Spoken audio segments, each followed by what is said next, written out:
Rich people think differently.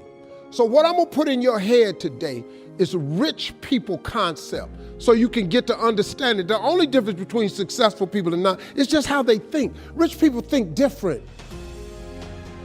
Quit letting people tell you you got to get qualified in another program. You don't need another program to be successful. You need to change the way you think. So here's the deal. Suppose I told you how you can become a millionaire with what you have. Because here's the deal. All of you have everything it takes to become rich. You just don't believe it. Now, if you can develop this theory that I'm about to share with you, I have the way for you to be rich. This is it. First of all of you have a gift. God gave it to you when he created you. God never created a single soul without giving them a gift. That's the God that created you. He's a very smart God. Here's the cold thing. When he made you, he put the gift inside of you. He didn't hide it under the ocean. It ain't on the mountain nowhere. It ain't under no rocks. You ain't got to go drilling. God put what you needed inside of you at birth. All of you have a gift. But you have got to do your gift. The thing God gave you at birth to do. It is the thing that you do the absolute best with the least amount of effort. That's your gift. Anything else you doing, you wasting your time. If when the alarm clock goes off in the morning and it makes you sick every morning that alarm go off, it's because you ain't doing your gift. You're going against what God created you to be. Do most of you know what your gift is? Okay, let me tell you what you do. Go home today. Don't talk to nobody. Sit down and have one conversation with yourself. What is the thing that I do the absolute best with the least amount of effort? This ain't gonna take you long. You old enough, you grown. Write it down. I don't care if it's networking. I don't care if it's babysitting. I don't care if it's doing color. I don't care if it's painting. Whatever it is, it's what you do. Sing it. Whatever you do the best, write it down. That's your gift. This thing that you're gifted at, if you did it for somebody, do you think somebody would pay you $10 for your gift? Just $10. Could you babysit for $10? Could you cut somebody's hair for $10? Could you cut their grass for $10? Could you make them a chicken dinner for $10? Could you do something for $10? Everybody. Don't you have something somebody would give you $10 for? Okay, now, once you have something that somebody's willing to pay you $10 for, this is how this works. It's called the multiples of 10. See, you don't have to figure out how to be a millionaire. You just got to figure out the thing that makes you $10. So now here we go. You do it and you make $10. Soon as they pay you the 10, go do it 10 more times. Whatever it was. Watch some more kids 10 more times.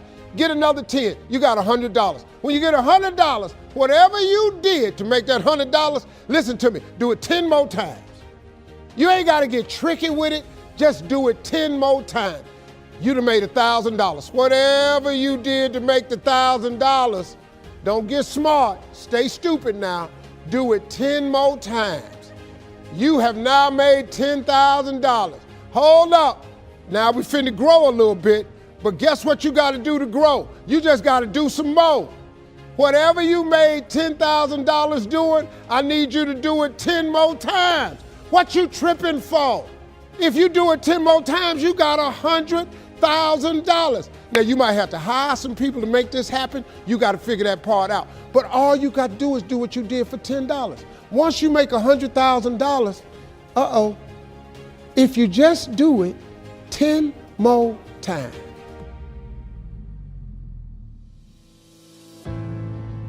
If you think trying is risky, wait till they hand you the bill for not trying.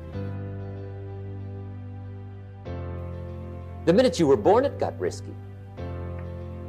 If you think investing is risky, wait till you get the tab for not investing. See, it's all risky. Getting married is risky. Having children is risky. Going into business is risky. Investing your money is risky. It's all risky. I'll tell you how risky life is. You're not going to get out alive. The Englishman says, well, if that's the way it's going to work out, let's give it a go. Right, that's what it's for. Give it a go. Somebody says, yeah, but I'm looking for safety and security. Fine, then huddle in a corner. We'll cover you with a sheet, bring you 3 meals a day. And we'll protect you, feed you, look after you, care for you. We won't let anything happen to you, and you'll probably live to be 100. The guy said, well, yeah, I'd live to be 100. But what a way to live. Right. What a way to live, safe and secure. Don't ask for security. Ask for adventure. Better to live 30 years full of adventure than 100 years safe in the corner. And see, it's not important how long you live. What's important is how you live.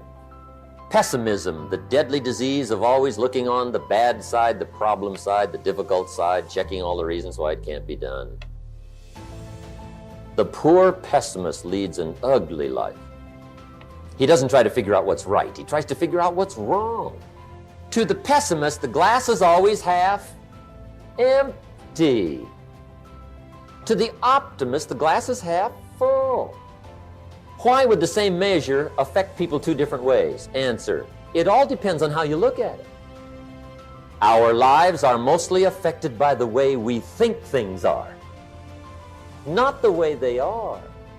The way we think they are affects us most. And Shoaff taught me that the mind is like a factory, a mental factory. And whatever you think about all day long pours ingredients into this mental factory.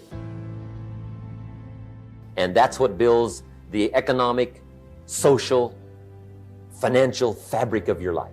As you think, so you become. Everything starts with thought. So you must be wise and careful what you think about, because that starts everything. And you decide what goes into your mental factory. Don't let anybody just dump anything they want to in your mental factory, because you've got to live with the result.